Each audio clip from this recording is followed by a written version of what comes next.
Olá, eu sou a Larissa e, juntamente com a minha orientadora, a professora doutora Adriana Alcará, nós realizamos o trabalho Contribuições da Metacognição para a Competência e Informação no contexto da informação ambiental. Vamos considerar que as tecnologias de informação e comunicação, elas propiciaram que o fluxo de produção e compartilhamento de informações, dentre elas a informação ambiental, se desse de maneira muito mais rápida e dinâmica, requerendo do indivíduo o desenvolvimento contínuo de habilidades e estratégias para se lidar com esse universo informacional. Partindo disso, nossos objetivos foram analisar a contribuição da metacognição para a competência e informação do indivíduo no processo de busca e uso da informação ambiental, caracterizar os diferentes tipos de informação e fontes de informação ambiental, levantar estudos da metacognição relacionados à competência e informação e, a partir deles, identificar estratégias metacognitivas que podem beneficiar o indivíduo no seu processo de busca e uso da informação ambiental. Se tratou, então, de uma pesquisa descritiva de abordagem qualitativa, delineamento bibliográfico. O levantamento se deu nas bases BRAPSI, Google Acadêmico e Periódicos da CAPES. A análise do corpus da pesquisa foi por categoria. A informação ambiental, então, ela é definida por Vieira, 1986, como sendo um conjunto de dados, informações, metodologias e processos de representação, reflexão e transformação da realidade, os quais facilitam a visão holística do mundo e, ademais, contribuem para a compreensão, análise e interação harmônica dos elementos naturais, humanos e sociais. Então, a competência e informação, então, ela trata sobre o processo contínuo de busca, uso e compartilhamento ético da informação, em como um dos princípios o aprendizado ao longo da vida, então, porque são habilidades que vão requerer que o indivíduo desenvolva continuamente, quanto à metacognição, Ribeiro, em 2003, coloca como sendo o conhecimento do próprio conhecimento, a avaliação, a regulação e a organização dos próprios processos cognitivos. Então, seria o conhecimento que o indivíduo tem sobre o próprio conhecimento.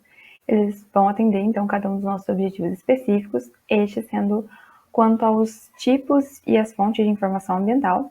Então, as fontes ambientais vão desde as mais tradicionais, como textos, livros e artigos científicos, as redes sociais, de ONGs e agentes voltados ao meio ambiente. Podcasts, um exemplo é o Ambiente ao Meio, que é um programa da rádio da USP, variedade de tipos de informação para atender aos diferentes perfis de busca que os indivíduos têm e necessidades específicas. Os nossos resultados envolvem estudos que trabalhem a metacognição e a competência em informação de forma interligada. Nós aplicamos uma delimitação de tempo entre 2019 e 2021, e estes foram os 10 artigos que foram analisados a partir das categorias de identificação de necessidades por parte do indivíduo. Então, identificar quais são os conhecimentos que ele já tem, quais que ele ainda precisa adquirir para o desenvolvimento de uma ação, as habilidades que vão ser requeridas para que aquela ação ocorra e as limitações que ele pode ter.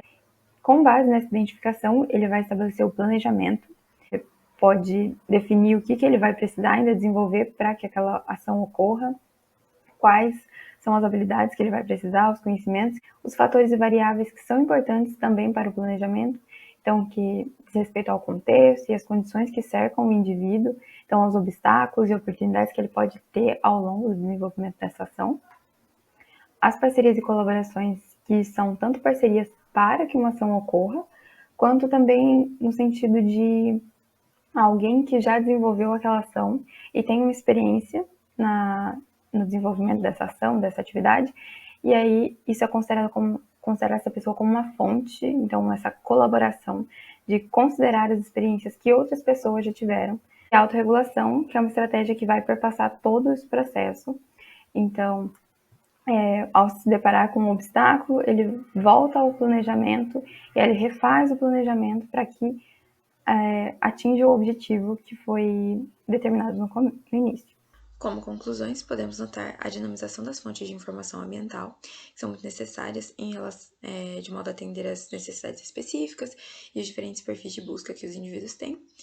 Em relação à competência, informação e a metacognição, é uma relação que ainda necessita ser fortalecida, especialmente no território brasileiro.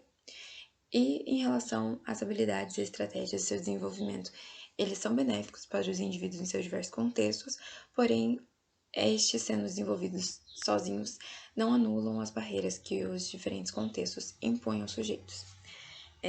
Essas foram as referências utilizadas nos slides. Muito obrigada.